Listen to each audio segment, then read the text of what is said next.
See, the older I get, the more I realize how important and meaningful history is to me.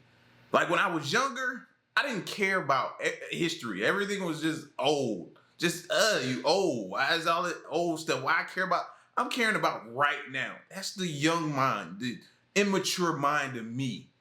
But now, you give me some good history and some history that has some mysteries involved in it. Oh, it's like a crime doc. I'm hooked. I'm hooked. I'm locked in, man. I'm trying to absorb as much as the information as possible. And I don't know when the light switched, but it did. So listen, we back with another one. This one here's the 10 strangest historical mysteries ever that have been solved.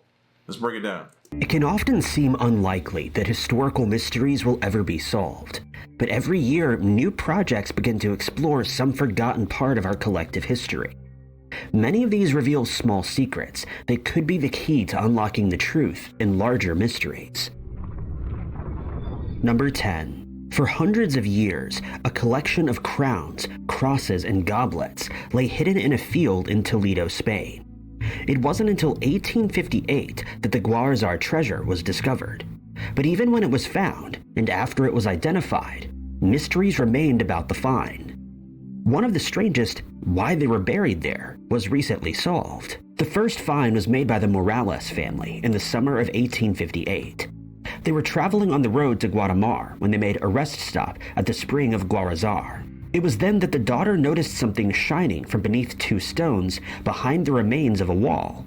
The family dug up the treasure, washed it in a nearby well, and rushed away. The entire event was watched by a local gardener named Domingo de la Cruz. He returned the following night and dug around the same area. He found a second cache of treasure and kept it hidden. The Morales family sold the items to various jewelers, and much of the find was broken down and some of the gold was melted. But one jeweler named Jose Navarro recognized the significance of the find. These weren't just any jewels, but the treasure dated back to the Visigothic period, more than 1,000 years earlier. He brought back whatever he could find, pieced together the ancient crowns, and presented them to a museum in France. It was then that the Spanish government learned of the find and its significance. The crowns were votive crowns, donated by the Visigothic kings in the 7th century to the Roman Catholic Church. It was meant to symbolize the royalty being subservient to the church. The crowns were in the typical Byzantine fashion, complete with pendant letters that spelt out the names of the donating rulers. But the crowns were crafted locally. Some used jewels as far away as Sri Lanka. It showed that the area was rich and well connected with the rest of the medieval world. The find was the best collection of Visigothic treasure ever uncovered in Spain, even if some of the pieces were lost when the Morales sold their collection. It wasn't until World War II the find was returned from Spain to France. Since then, there have been many studies on the items, but one thing those studies couldn't solve was why they were buried there and when. It's assumed that the local people buried the crowns in 711 when they heard that armies were advancing on the Visigothic capital of Toledo. 2 graves were dug up. The treasure was placed in the graves, covered with cloths and sand, before the bodies were placed on top and reburied. The story fit the evidence that was available, but what didn't make sense to historians was the fact that these were buried in a random field. Recent archaeological work at the find site has revealed this disused field wasn't always a field. Archaeologists found the remains of large structures, which were determined to be a large religious complex. I was sitting here thinking to myself, like, they went back once they figured out where they were located and dug that whole area up, because that's what I was sitting here thinking I would have done. So as soon as they said it, I was like, yep, I figured they would. Similar to the one in France. It would have once been a very significant location, and even had a special building for pilgrims coming to the area. It also had healing waters, which came from the same well that the Morales family used to wash the gems. The treasure wasn't buried in a random field, but in a graveyard of one of the most significant buildings in the area. With that mystery solved, there's still plenty of intrigue surrounding the crowns. One of these is the location of one of the crowns dug up by Domingo de la Cruz. He gave his find to Queen Isabel II, but the crown was stolen from the royal palace in 1921. The police were unable to locate it, and the treasure remains lost. Number 9. Nestled in the hills of Granada is the Alhambra Palace, one of the best preserved palace complexes from the historical Islamic world. After the Napoleonic Wars, the centuries-old site became a popular tourist destination. But at the same time as its rise in popularity, a medieval frieze vanished without a trace. In 2021, it was revealed that one of the people who made the site so popular with tourists was responsible for the disappearance. The palace started life as a fort built in the 13th century. It was improved over the years and became its own small city, complete with an irrigation system. It wasn't just a defensive building, as shown by the works of art that adorned the walls and gardens. Yeah, that's nothing like any fort I've ever come to know of or seen or anything like that. I got a totally different vision of fort. Anybody else? During the Reconquista, the palace itself wasn't attacked. The last sultan of the land surrendered before that could happen. With the palace left intact, it became the property of the Catholic monarchs, Ferdinand and Isabella. The royal couple took up residence in the palace for a while, and it was here that Christopher Columbus presented his plans to sail across the Atlantic and find a westward route to Asia. For the next few centuries, the palace was a favorite of Spanish monarchs. The early Moorish artwork was joined by Renaissance-style art. But after the War of the Spanish Succession, the Alhambra Palace fell into a state of disrepair and was eventually forgotten. It wasn't until the end of the Napoleonic Wars that it became popular again. Travel writers from elsewhere in Europe came to visit the historical structures. In the 13th century, it was described as a pearl set in an emerald, describing the way the moonlight made the stone look white, surrounded by green trees of the hills.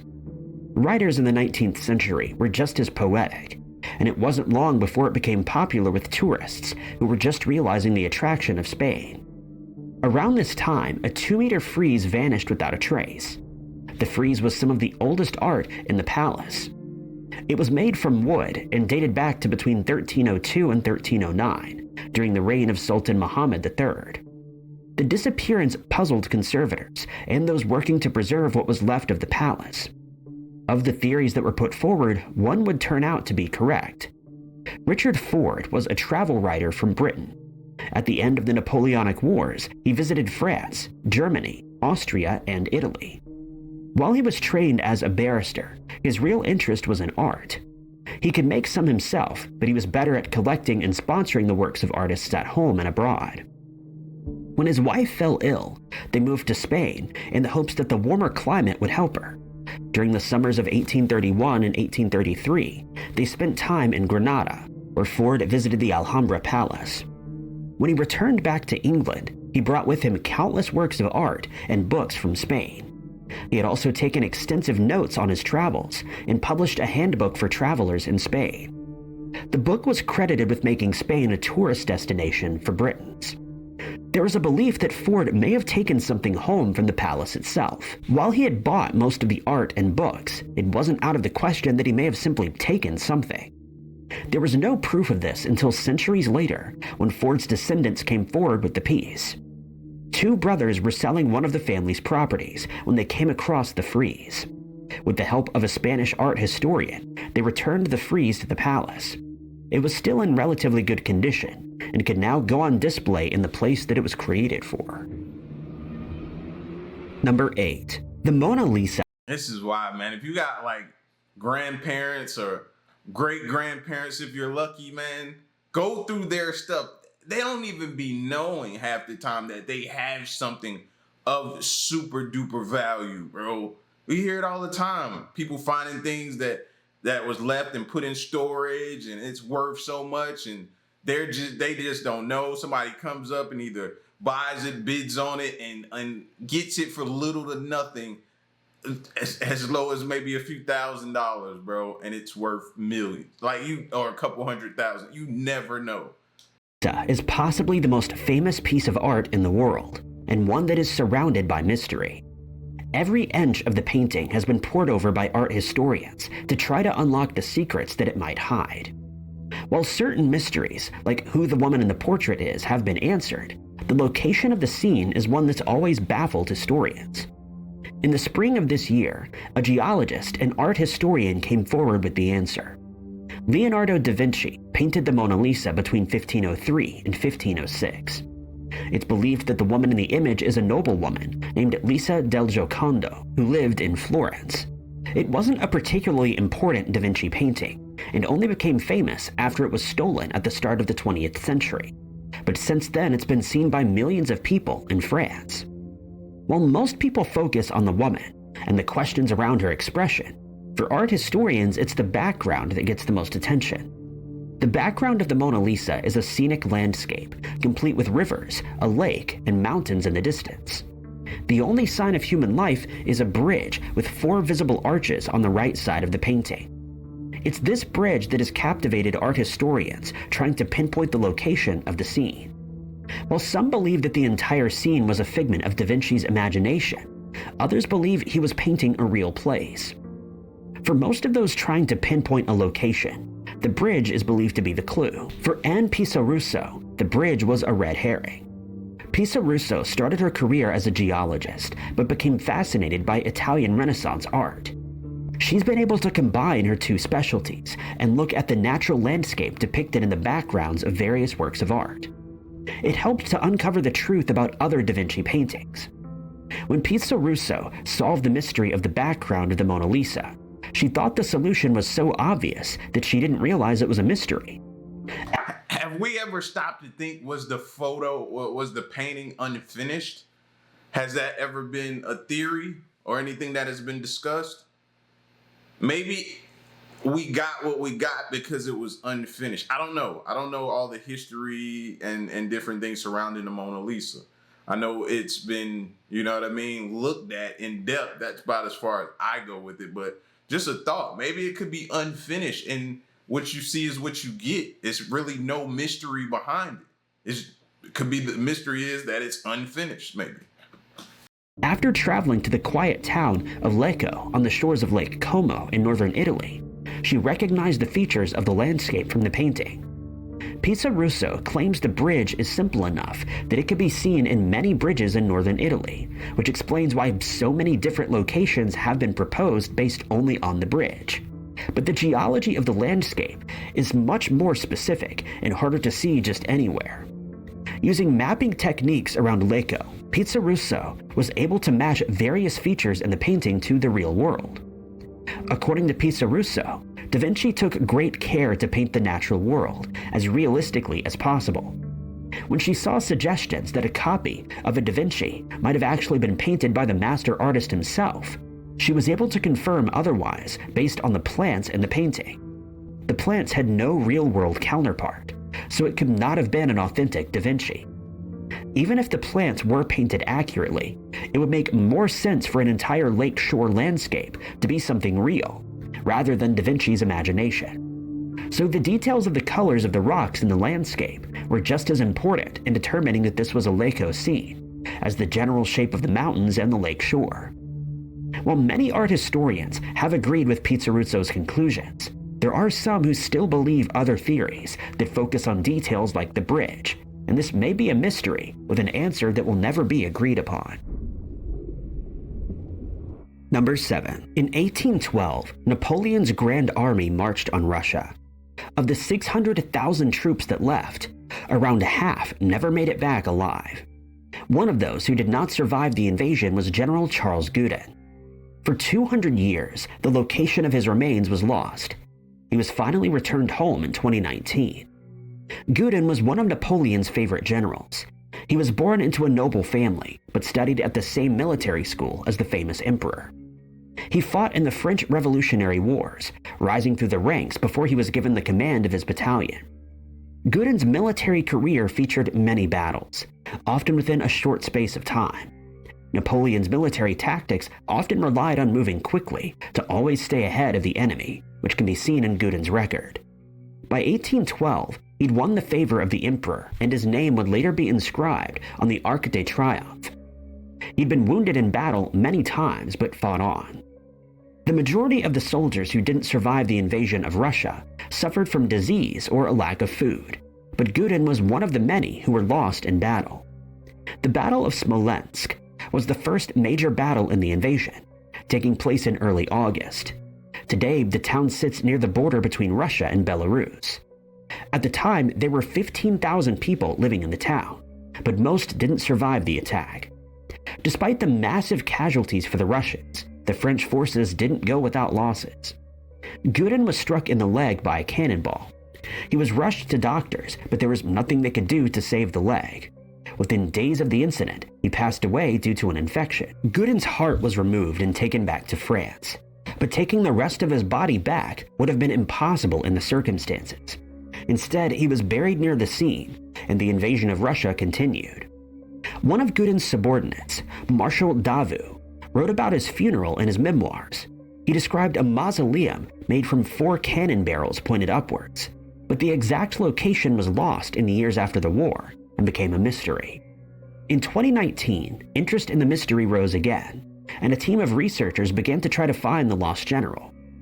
Davout's memoirs were analyzed and a possible gravesite was located, but there was no trace of the missing general. But Davout wasn't the only person to have witnessed the burial.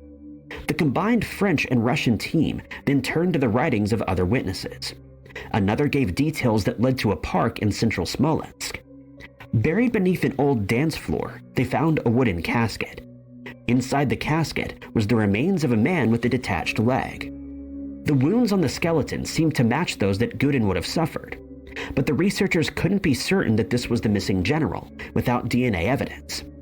Samples taken from the remains were compared to living family members and DNA from his brother. The samples were a match, and the remains were determined to have belonged to Gudin.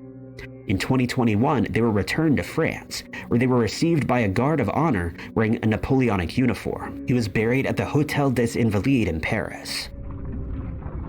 Hey, closure is closure, no matter when you get it. I know it's hard, but closure is closure right there. Number 6. Castillejo is an important archaeological site in Mexico.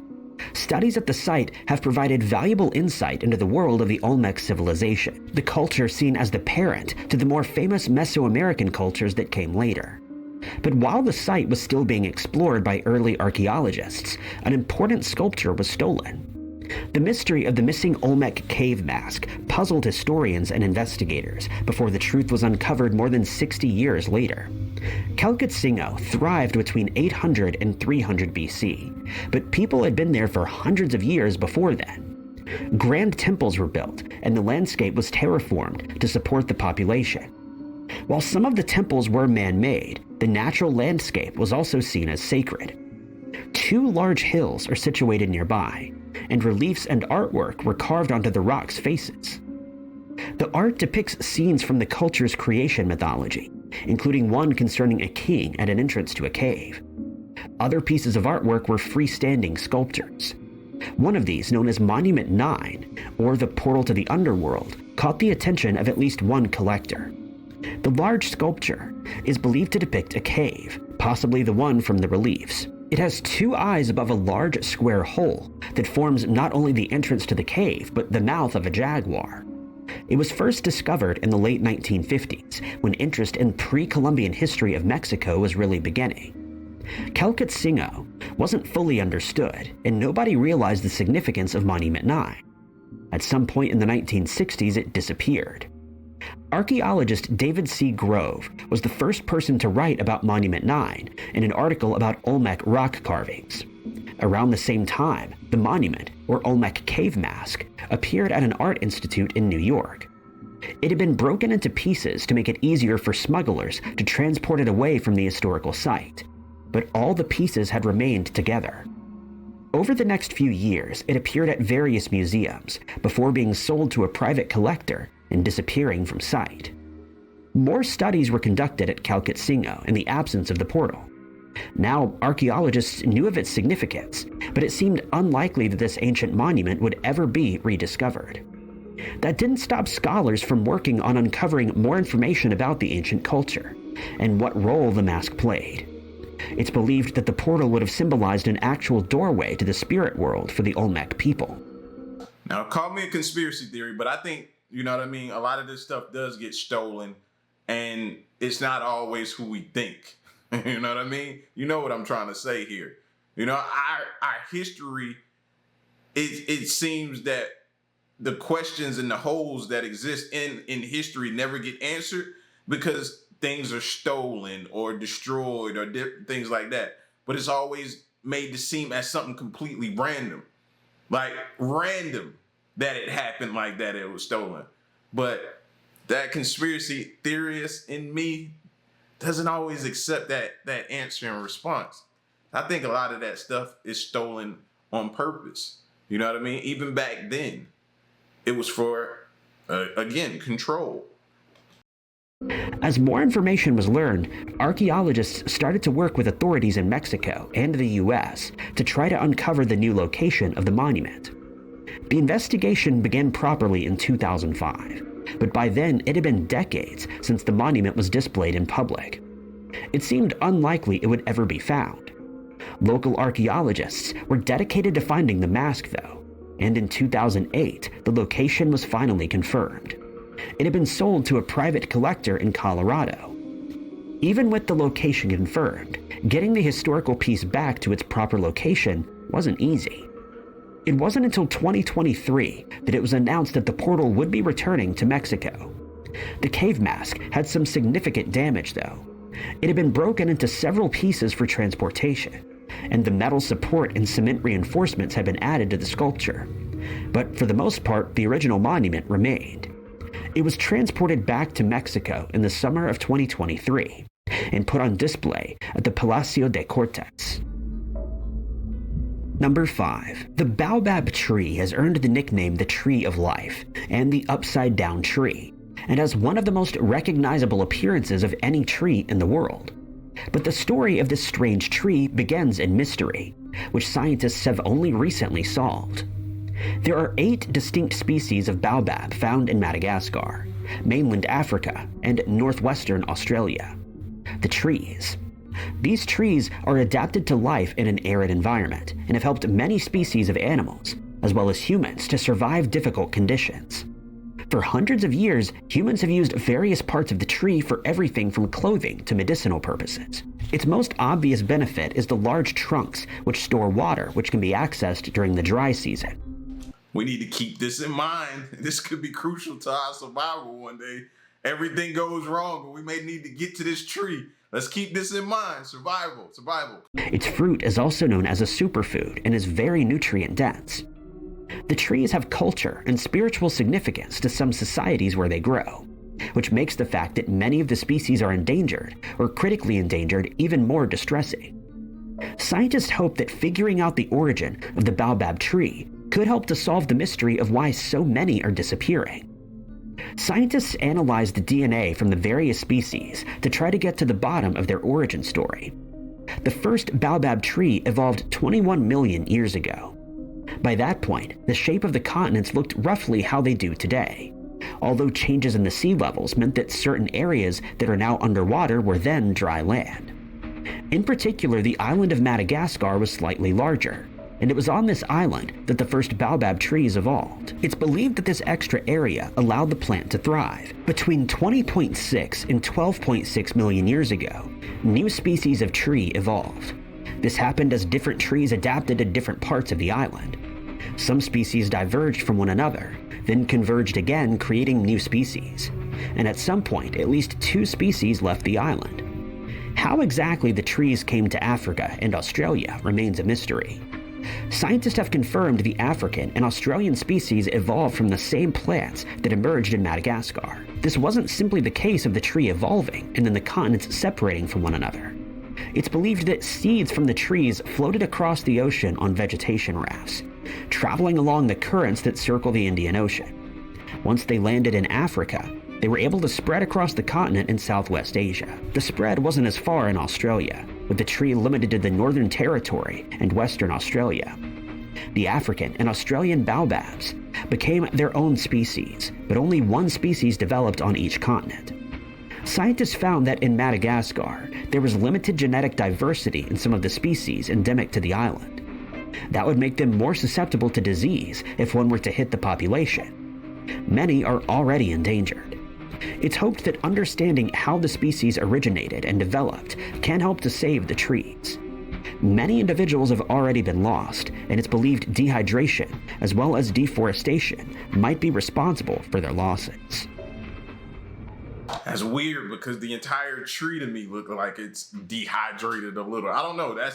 Maybe that's just the weirdness of that tree and makes it what it is. But at the beginning, before he even told me about it or even discussed it, but I've seen it before in other videos, it just looks dehydrated to me. I don't know why. It just gives me that vibe. Number 4.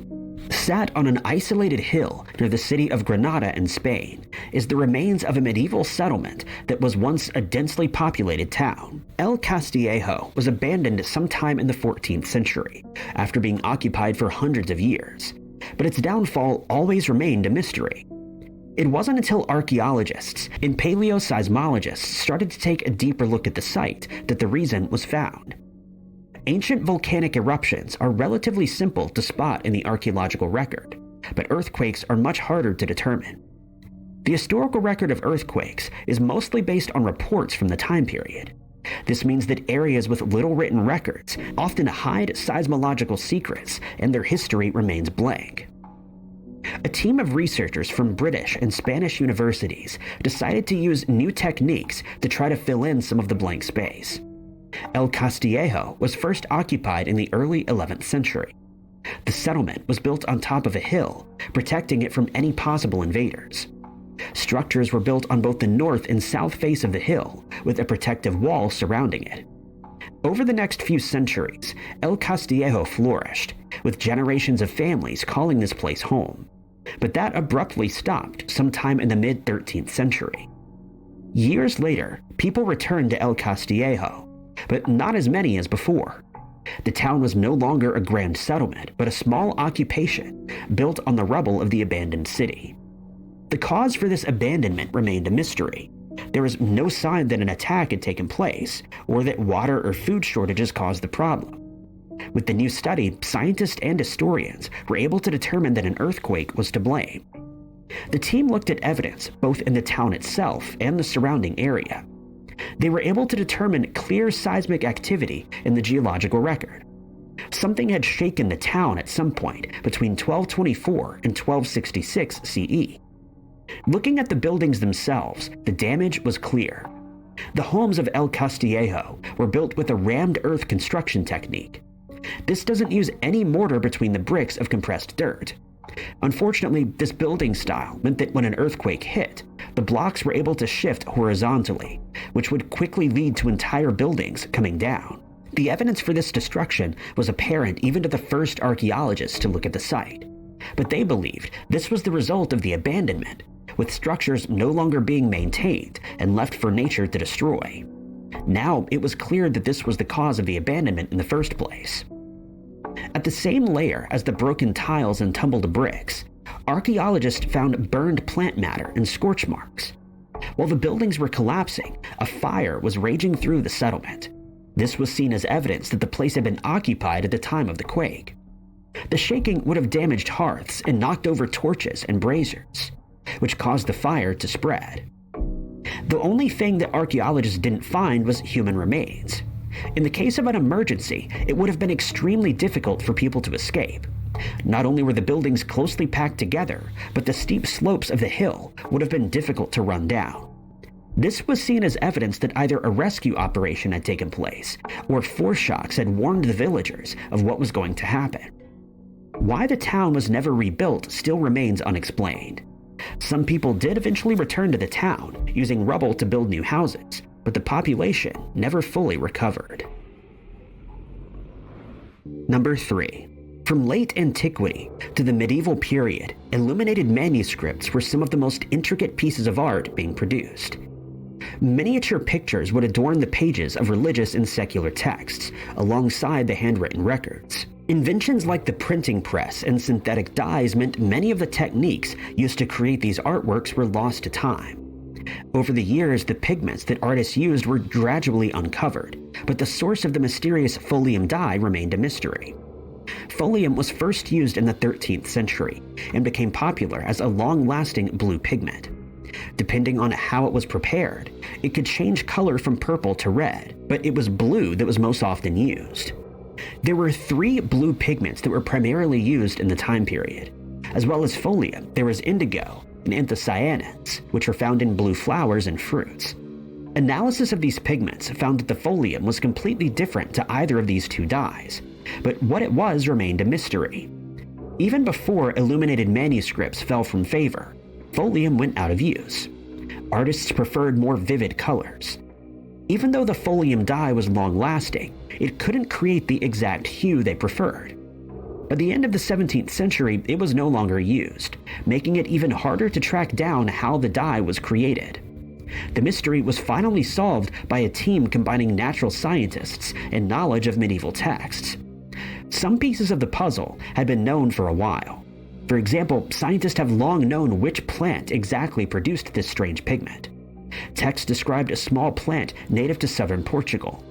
The plant was never named, but the descriptions were so detailed that scientists were able to determine it was Dyer's croton. But even with the knowledge of the specific plant, extracting the dye was still an unsolved problem.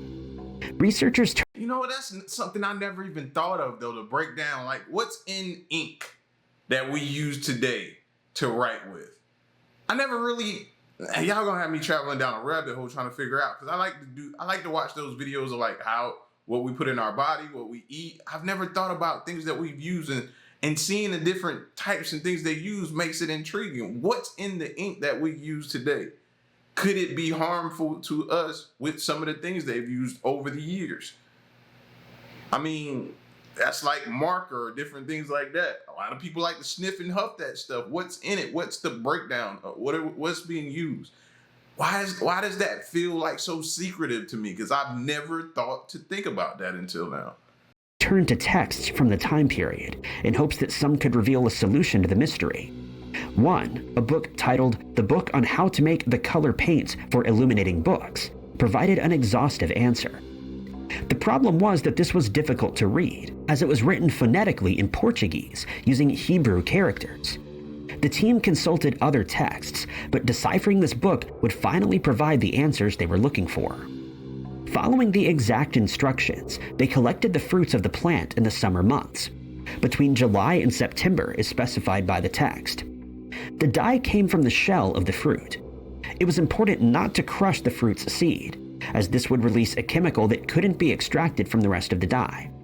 Gently squeezing the fruits and then placing them on a fabric released the vibrant blue color that would be used by medieval scribes to help bring the captured scenes to life. Solving this mystery was significant to those wanting to preserve the manuscripts for future generations. Now that this exact chemical used to create the color has been identified, scientists can determine how it will react to certain environments and how the ancient art can better be protected going forwards. Number 2. Hatshepsut is one of the most important figures in ancient Egyptian history, but one that was shrouded in mystery for a long time. After she passed away, her successors tried to remove her name from history, and confusion surrounding the fact she used male titles only further confused archaeologists. But while much of Hatshepsut's story has been restored, it wasn't until recently that her mummy was identified. Hatshepsut was the ruler of the 18th dynasty of Egypt. She was the daughter of Thutmose I, the third ruler of the dynasty, and came to power when the dynasty was still strong. She first served as a consort to her brother husband Thutmose II. When her husband passed away, his planned successor was only 2 years old. Hatshepsut ruled as a co-monarch with her stepson and took Egypt's strength to new heights. She oversaw major construction projects and re-established trade networks, particularly to the mysterious land of Punt. She wasn't just a regent, but took steps to show that she could perform the religious duties of the pharaoh. Inscriptions about her work reinforced that she was the ruler of Egypt. It's believed Hatshepsut passed away in the 22nd year of her reign, in 1458 BC. Her successors were quick to try to remove her from the historical record, scratching her name off of inscriptions and taking credit for her work. But what happened to her mummy was more peculiar. She was originally buried in a tomb known as KV-20 in the Valley of the Kings. During her reign, she extended the tomb of her father so she could be laid to rest there. But when KV-20 was discovered, there was no sign of either mummy. During the 21st dynasty, the rulers moved many of the mummies of the earlier dynasties to try to protect them from grave robbing. Many of those remains ended up in a cache discovered in 1881. Hatshepsut's remains weren't there. It was later discovered that Hatshepsut's father's remains were removed during the reign of his grandson and placed in a new grand tomb. It was believed that Hatshepsut's mummy was removed around the same time, but to where is more of a mystery. In 1903, famous Egyptologist Howard Carter discovered the tomb at KV-60. It looked as if it had been ransacked and wasn't too interesting to them. There were still 2 mummies inside, though. One was a sarcophagus labeled with a name. This was Hatshepsut's wet nurse. The other mummy didn't have any identification. The mummy was removed to the Cairo Museum, but the second mummy was forgotten. In 2007, attention returned to this mysterious second mummy. She had her right arm crossed across her chest, something that usually symbolized a royal mummy. The Egyptian Mummy Project began to scan all unidentified mummies in this pose, in the hopes that they could solve the mystery of their identities. At the same time, a box with Hatshepsut's name on it was also analyzed. This contained some of the remains taken from Hatshepsut during the mummification process. It also contained a tooth. The unidentified mummy had a missing tooth, which experts believed perfectly matched the one in the box. The DNA was extracted from the KV-60 mummy and compared to DNA from known members of Hatshepsut's family. According to experts, there was a match. Some have cast doubts on this discovery, especially as the tooth itself was never analyzed. I was thinking it was her father the whole time, though, right? Am I the only one? That's what I was thinking. I was thinking, that's probably her father. As extracting DNA from that tooth would destroy it. But for now, it seems the mystery of Hatshepsut's mummy has been solved. Number 1. During the Second World War, hundreds of submarines were sunk on both sides, including 73 operated by the UK's Royal Navy. Of those, most were found in the years after they sank, even though they couldn't be recovered. But some managed to elude searchers for decades. One of these was HMS Trooper, which was on a top-secret mission when it sank somewhere between Greece and Turkey in October of 1943. Almost exactly 81 years after the sinking, the wreck of the Trooper was located in October of 2024. The submarine was last seen on October 1st, 1943. The Trooper only had a relatively short career, going into service in the summer of 1942. She took part in an operation in the East Mediterranean, then began a new mission, patrolling the waters around Greece. The boat left Beirut on the 26th of September and took 67 men across the sea to Kalamos, a Greek island occupied by the Axis powers. It arrived late on the night of September 30th, and early the following morning, 3 men left the vessel. They were 2 British Special Operations officers and a Greek intelligence officer, taking part in an operation nicknamed Eruption. The trio were to travel to Athens to cause disruption. After 3 agents left the vessel, it disappeared back below the waters. Operation Eruption went ahead, but the operatives would never see anybody aboard the Trooper again. HMS Trooper was supposed to return to Beirut on October 17th. When it failed to return, it was presumed lost in action. The submarine had been sent to patrol the waters around Greece, many of which were filled with German mines. At the time, there was no hope of recovering the ship, and it wasn't until after the end of the war that searches took place. The captain of a British ship that had been in Alinda Bay 3 days before Trooper was due at port reported spotting the sub in that area. He claimed to have made contact with it and even recognized the voice of the lieutenant when they exchanged greetings. Later searches would take place in that area, assuming that Trooper must have sunk shortly after this sighting. German forces had also spotted a submarine they believed to have been HMS Trooper in that area. They claimed to have sunk the boat on October 15th, but they couldn't be sure the boat in question was damaged. They also didn't know if it was the Trooper. On both occasions, the identification was wrong. It was actually another submarine, HMS Torbay, that had been spotted and attacked. The Torbay survived the attack, and the search for the Trooper had to look elsewhere. In 2024, a Greek underwater recovery team named Planet Blue took up the search.